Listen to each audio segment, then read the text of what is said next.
berita viral nih perihal mungkin kamu bisa dibilang paling sering menyentil Kak Niki ini. Berarti sekarang tentang berita Rizky ya. Iya. Gimana sih Kak kamu cara menanggapinya nih? Cara menanggapinya sebenarnya ini bukan hal baru ya. Karena kalau kita lihat lagi dari jejak digitalnya, ketika dia berhubungan lalu selesai itu kan biasa. Kasusnya pasti KDRT. Coba deh cek di Google. Jadi itu biasa banget, dari yang manapun pasti kasusnya KDRT. Gitu loh. Entah itu KDRT datang dari dia ataupun dari pasangannya. Nah, ini kan dia baru-baru ini mengaku kena KDRT dari Mas Rizky. Kamu menanggapinya seperti apa sih Kak? Kalau saya seperti yang udah saya katakan, saya nggak percaya. Karena untuk orang yang sekelas beliau berpendidikan, apalagi circle-nya itu circle yang bukan orang sembarangan, itu kayaknya nggak mungkin. Jadi kalau Nikita Mirzani ini kan emang terkenal dengan playing victim. Kalau saya menanggapinya seperti itu. Oke. Tapi berarti kamu sama sekali bohong ya, maksudnya kalau bisa dibilang Mas Rizky atau ajudannya? Bohong. Karena gini, kekerasan, misalnya nih kita sendiri yang berpikir kalau kita yang tertekan, itu belum tentu bisa dibilang itu kekerasan. Karena kan perasaan kita sendiri kadang-kadang juga orang, misalnya nih orang lain ngomong apa kita yang tersinggung, itu kan belum tentu kekerasan gitu loh menurut saya. Dan kalaupun misalnya ada bahasa-bahasa si Mas Rizky yang menertibkan dia yang tidak tertib itu lalu dia tersinggung, mungkin itu sih yang dia bilang kekerasan ya, kekerasan mental dan fisik gitu. Fisiknya saya nggak ngerti apakah dia ditonjok atau apa, nggak ngerti. Tapi menurut saya kalaupun misalnya ada didikan daripada Mas Rizky ini, menurut saya sih wajar, karena Nikita Mirzani ini adalah orang yang memang harus dididik. Gitu. Didik dalam hal apa nih Kak? Dalam hal apa ya, kalau kita lihat secara normal, saya nih ya, dalam pandangan saya sebagai seorang wanita, sebagai seorang ibu gitu, tingkah-tingkah lakunya tuh aneh-aneh gitu loh. Jadi wajar kalau dididik gitu, apalagi ketika dia ingin dipersunting ya dengan orang sekelas si Mas Rizky gitu loh, yang beliau adalah sekpri daripada PS ya, presiden yang tinggal tunggu dilantik kan gitu. Kayaknya yang memang harus ditertibkan dan dididik gitu loh. Jadi wajar menurut saya, dan dia ini memang orang yang belum matang untuk dipersunting dengan orang yang seperti Mas Rizky gitu. Kak, kalau kamu pribadi kenal nggak sih sama Mas Rizky ini? Kenal pribadi, saya beberapa kali kesempatan itu bertemu. Tapi karena konteksnya di sana itu beliau adalah pengawal atau sekretaris, jadi tidak terlalu komunikasi yang intens, tapi sedikit banyak saya tahu dan kenal gitu dari lingkungannya gitu. Dan beliau orang yang baik gitu. Kalau disuruh memilih Rizky dan NM ya sudah pastilah ini orang normal, yang ini agak nggak normal gitu loh Mbak. Nah Kak, ini kan banyak mengatakan bahwa dia adalah salah satu mungkin image baru yang akan dikeluarkan oleh Niki. Apakah memang seperti itu menurut kamu sendiri gitu? Image baru ya, karena menurut saya kalau dia, yang pertama saya lihat dia itu kan sebagai relawan atau apa gitu, pokoknya berada di circle kontestasi politik. Jadi ya pastilah dia merubah image-nya, apalagi dengan dia yang kecintaan sekali dengan seorang sekpri dari calon presiden terpilih ya. Pasti dia akan pencitraan, tapi saya nggak percaya, karena di beberapa kontennya yang tidak sengaja seperti yang dia waktu dia lagi di kuliner atau apa itu, ya dia seperti biasa kayak dia gitu loh. Dan kalau mau diingat lagi, ini flashback, dia juga pernah waktu ngedekatin, saya nggak tahu ya persisnya Sajat Ukra atau apa, dia pakai hijab gitu ya, dia acting seolah-olah, tapi kan pada akhirnya di beberapa tahun kemudian dia itu buka baju di mall lah apa kayak gitu loh. Jadi saya nggak percaya dengan pencitraannya. Kalau biasanya, kalau yang mungkin kakak kenal, biasanya mungkin ada omongan-omongan apa sih Kak, mungkin dari Kak Rizky, kan dia selalu bilang mental gue sakit oleh dia gitu. Sebelum kenal Rizky, saya rasa mental dia emang udah sakit, dan dia harus dapat perhatian khusus dari psikiater. Kan ini banyak banget netizen yang bilang bahwa kakak terlalu sering berspeak up ya. Banyak yang mengatakan bahwa wah ini kayaknya pansos atau apa memang mungkin, mohon maaf sebelumnya mungkin ada ketersinggungan dengan masalah lalu dengan kalian seperti apa? Kalau ketersinggungan pasti seperti yang dia bilang, abuse ya. Saya pernah menjadi korban abuse-nya dia, karena kan dia menghina pribadi saya gitu. Jadi dia itu membahas tidak sesuai konteks. Dia bahas rumah tangga, dia bahas anak orang. Kayak yang dia lakukan terhadap si Fadel juga. Dia kan membahas menjelekkan profesi, dia juga menjelek-jelekan marga, menjelek-jelekan personalnya gitu loh. Yang padahal kalau saya lihat Nikita Mirzani cuma perkara terkenal kok. Kalau untuk attitude kayaknya ya semua yang orang dia hina itu lebih beretika daripada dia gitu loh. Kak, ini kan tiap dia putus kritik, ada aja itu cerita dia kan. Dia putus pasti punya Iya. cerita dan Iya, dia selalu yang iya. benar. Iya. Nah, Itu gimana kayak gitu. Kak? Iya. Tapi kalau kita lihat lagi, kalau mau cek, kalau netizen itu pintar, mereka harusnya mengecek dari jejak digital, dari historinya. Kalau dilihat kayak Dipolatif, kayak Sajat Ukra dan juga yang lain-lain itu bukan dari kalangan-kalangan yang ecek-ecek loh. Justru Nikita Mirzani ini yang backgroundnya saya justru gak jelas gitu loh. Kalau ini kan memang orang pembisnis, politikus kayak gitu, ya udah pastilah mereka bibit bobot bebetnya benar gitu. Oke, tapi menurut kamu maksudnya NM ini masih ada seperti sisi baiknya nggak sih Kak di mata kamu, atau sama sekali udah nggak ada Kak? Jadi dari tiap orang itu pasti ada dualism, pasti Iya. ada hitam dan putih. Iya. Nah memang yang dia tampilkan ini, kalau saya sebagai orang normal, ini memang sisi gelapnya terlalu banyak dibanding sisi terangnya.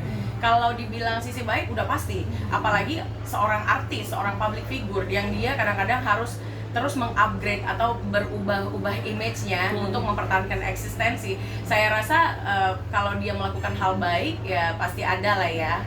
Juga secara pribadi di kehidupannya pribadi mungkin ada, tapi yang kita lihat kan bukan sisi pribadinya gitu loh, tapi yang dia tonjolkan sebagai public figure. Nah itu negatif menurut saya, dan dia terlalu banyak merendahkan dan juga membodohi masyarakat Indonesia. Kamu bertanya-tanya nggak sih kenapa ya si Mas Rizky ini mau sama NM atau seperti apa sih Kalau Kak? mau kan kita nggak tahu Mbak, Iya. motif setiap orang. Apakah mau ya tidak bisa dipungkiri dia adalah wanita yang seksi secara Oke. penampilan, dia juga Oke. populer, ya kita nggak pernah tahu. Oke. Ataukah itu memang motifnya memang ketertarikan normal, atau memang ada modus lain untuk membungkam seorang Nikita Mirzani yang memang selalu membuat huru hara. Apalagi itu kita kemarin mengalami kontestasi politik yang dimana jangan ada yang ganggu dulu deh, apalagi orang-orang kayak dia kayak gitu. Kita nggak takut dia menjelekkan yang ini secara personal, bukan mengkritisi secara sistem pekerjaan dan lain-lain seperti itu Mbak. Berarti Nah, secara tidak langsung mengamankan situasi yang kemarin. Bisa secara jadi, politik seperti bisa itu. jadi. Banyak kemungkinan. Kak, dari menurut kamu sendiri ada nggak sih maksudnya kayak kamu melihat personal Niki nih, kan karena ya kita tidak tahu ya di luar sana. Ya siapa? Kamu sendiri sudah mengenal Niki sejak lama nih. Secara kamu sendiri melihat personal Niki itu seperti apa sih Kak? Saya kalau kenal pribadi saya tidak, tapi saya pernah mengenal beliau tidak terlalu dalam. Saya lihat sih dia memang butuh pertolongan dari psikiater, gitu Mbak. Kalau dari saya ya, karena ya banyak yang dia lakukan yang nggak normal gitu. Kamu kan circle-nya juga deket nih sama mungkin sama Pak Prabowo CS gitu Iya. kan. Nanya nggak sih Kak, maksudnya sama mungkin sama timnya, atau emang iya ya si Rizky itu begitu mencoba untuk mencari tahu kebenaran gitu lah Kak? Saya bisa bertanya, tapi karena saya beberapa kesempatan itu bertemu, rasanya itu nggak mungkin, dan saya bisa katakan 100% hoax. Dan kalaupun dia merasa dia tertekan, itu karena yang saya bilang tadi, Iya. karena memang dia orang yang tidak bisa dididik, atau memang dia kecintaan, kebaperan sendiri gitu loh Mbak. Berarti mungkin ada salah satu menurut mungkin Kak Niki yang dimana menurut Kak Rizky sendiri sudah kelewatan nih di akhirnya mengambil keputusan atau tindakan seperti itu mungkin Kak? Pasti, karena kan sebelum membahas percintaannya kan dia punya kasus dengan mantannya yang belum selesai, lalu rentetan benang merahnya itu kan di anaknya sendiri yang masih di bawah umur, yang dia coret dari kakak, yang menurut saya itu adalah penelantaran anak kecil dari seorang ibu. Nah ini yang patut menjadi perhatian pemirsa ya, karena jangan sampai ada ibu-ibu lain yang ketika anaknya melakukan hal-hal yang tidak seperti keinginan dia sebagai orang dewasa yang sudah sangat stabil. Kalau anak kecil ini kan labil ya. Jadi jangan sampai ada ibu-ibu yang membenarkan. Ini saya prihatin sekali dengan keadaan Loli ya, karena ada banyak wanita dewasa dan orang-orang yang katanya berpendidikan justru lebih membuli anak di bawah umur dibanding mengkoreksi si ibu yang katanya baik dan benar gitu loh. Nah, Kak, aku minta tanggapan kamu dong perihal ini kan Niki juga bermasalah tidak hanya dengan Kak Rizky dan mungkin mantan-mantannya, bahkan yang kita tahu sedang bermasalah dengan mungkin ibu angkat dari Loli yang di luar negeri nih Kak, ya kan? Ini kan cukup menggemparkan juga. Nah, dari kamu sendiri melihatnya sisinya, apakah mungkin ada kelewatankah dari si Kak Nikmir ini mungkin berkata atau bagaimana? Kan ini cukup frontal sekali nih. Pasti kelewatan.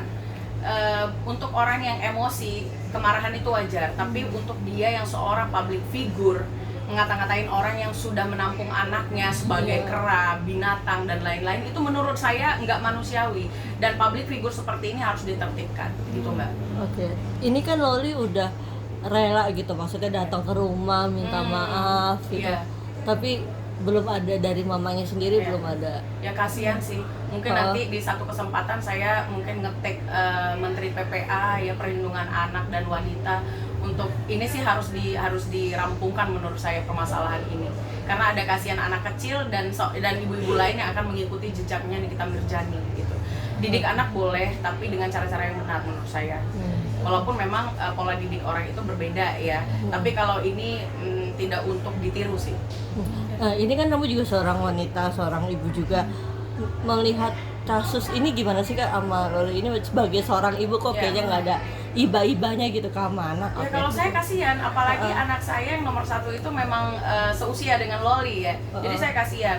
Saya juga pernah mengalami kenakalan pubertas anak gadis ya.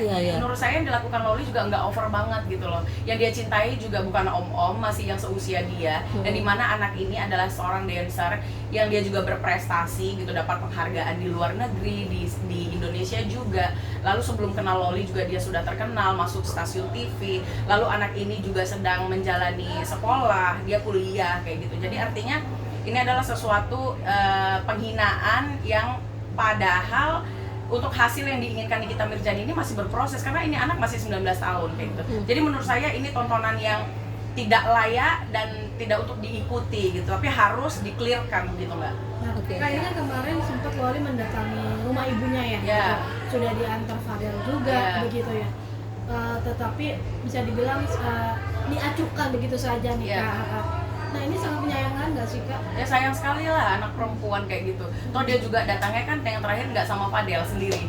Harusnya dia terima atau tidak terima, at least dia masuk dulu lah, duduk ngobrol sama anaknya. Urusan nanti dia mau lanjut dengan anaknya dihidupi atau tidak, ya itu terserah dia ya. At least sebagai manusia gembel aja masuk gelandangan ya. Maksudnya tunawisma datang kan kita persilakan dulu, kasih minum dulu gitu Mbak.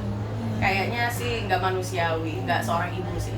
Menghapus nama dari kakak dan Tato itu penting nggak sih menurut kamu? Kalau dari Tato saya nggak penting, tapi kalau dari kakak ya over menurut saya, berlebihan. Karena anak ini kemudian mau kemana? Dia ini kan masih di bawah umur gitu loh. Seharusnya ini pihak-pihak berwenang harus melihat kasus ini. Ini bukan kasus ecek-ecek menurut saya. Berarti ini wajib dilaporkan Kak? Wajib dilaporkan dan wajib ada pihak berwenang yang memang mengklirkan masalah tersebut. Gitu Mbak. Oke, ini sekiranya Kak, ini akan mungkin kan tadi Kakak bilang akan mencoba untuk merangkul ya seperti itu.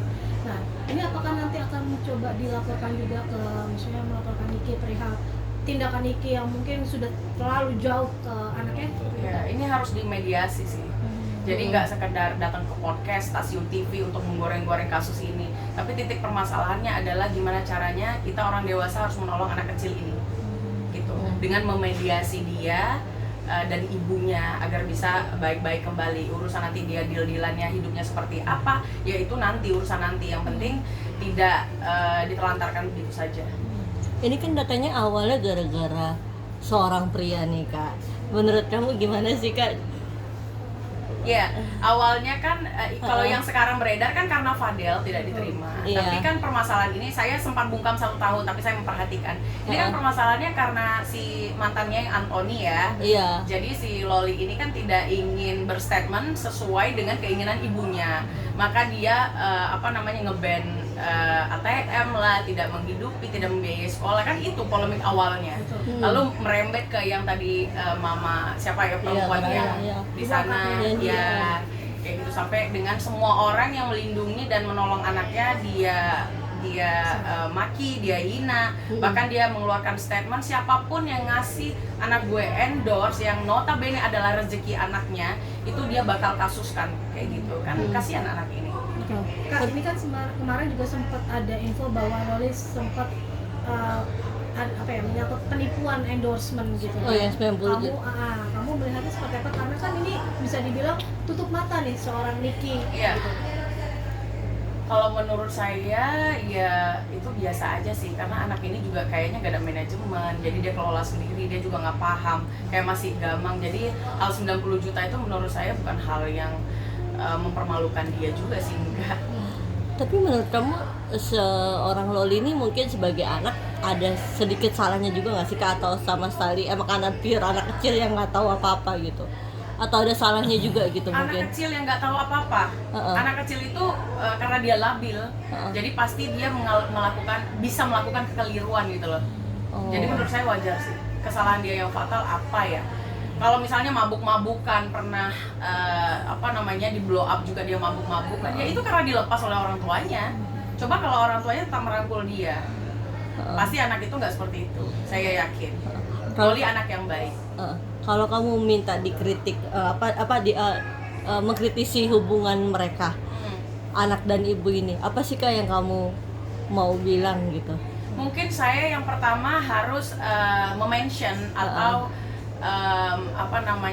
meminta pihak-pihak yang berwenang itu untuk melihat kasus ini, bukan Nikita Mirzaninya, tapi si anak di bawah umur. Yang pertama, yang kedua, semoga pintu hatinya Nikita Mirzani ini terketuk untuk memaafkan anaknya, atau mungkin setidaknya dia menuruti sedikit permintaan anaknya, hanya bertemu 10 menit, ketemu Mimi dan ketemu adik-adik saya untuk minta maaf. Mungkin sebatas di situ saja, berilah dia ruang gitu loh.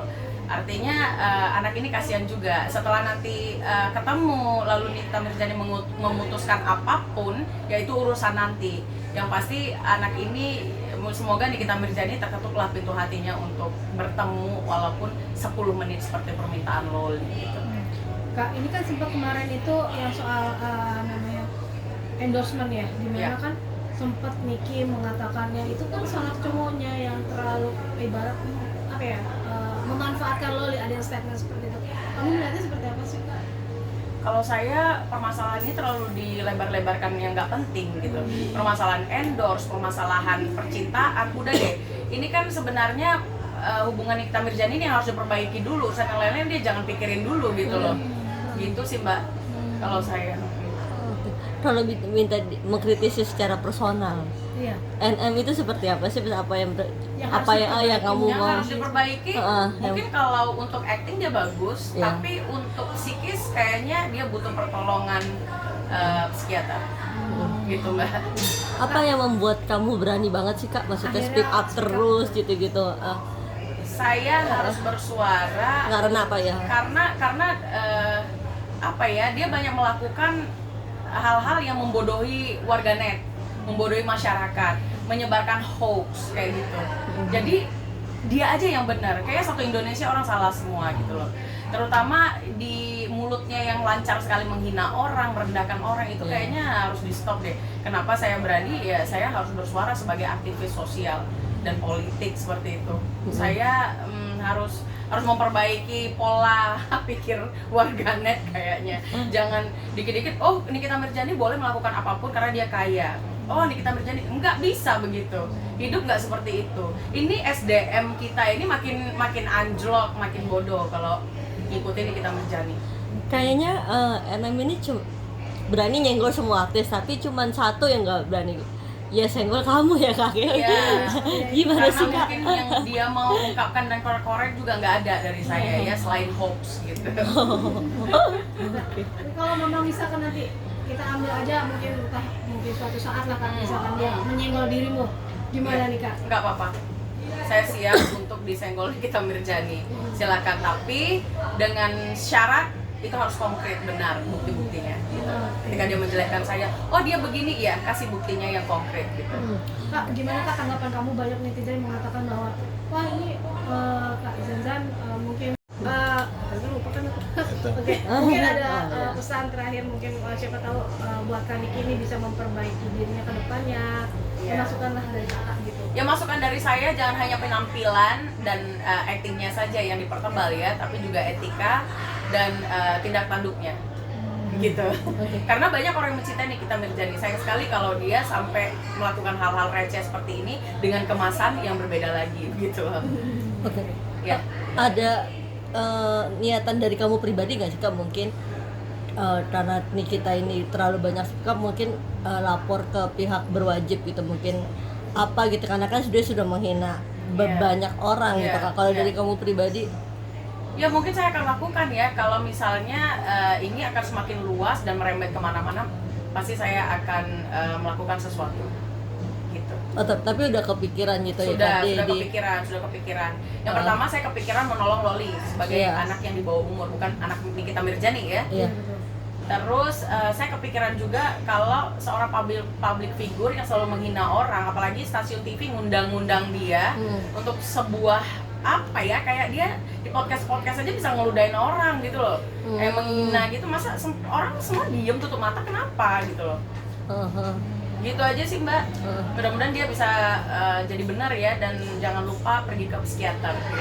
Aduh, kamu pribadi udah mungkin mau nge-DM Loli nggak sih Kak? Maksudnya mau ngasih bantuan mungkin secara materi gitu Ya, ataupun gak masalah buat saya. Yang penting kalau Loli datang ke saya, entah itu menghubungi saya melalui sosial media atau apapun itu, ya saya terbuka lebar membantu Loli tanpa rasa takut, diusik dan diributi oleh ibunya gitu. Oke. Nah, terakhir banget dari aku. Tadi kan mungkin udah soal Loli. Kalau masukan kamu soal asmaranya Kak Niki apa sih Kak? Iya. Yang selalu putus, berantem, ntar ada aja gitu. Iya, hal nggak penting Iya. yang udah biasa banget, karena dia selalu mengulang saja dengan yang manapun, selalu KDRT, padahal dia itu bukan korban tapi pelaku ya. Oke, jadi Kak, perihal yang soal kamu ingin melaporkan ke apa ya? Mungkin kementerian lah ya, untuk memberikan bantuan gitu, itu gimana Kak? Apakah dilaksanakan dalam waktu dekat atau seperti apa sih Kak? Ya bisa jadi dalam waktu dekat, tinggal kita lihat bagaimana kelanjutan drama-drama dari keluarga ini. Kalau memang mau serius ya saya bantu, kalau memang mau seperti ini dulu ya mungkin saya akan kasih jeda beberapa waktu, lalu saya akan bertindak sendiri. Oke. Sip. Sip. Oke.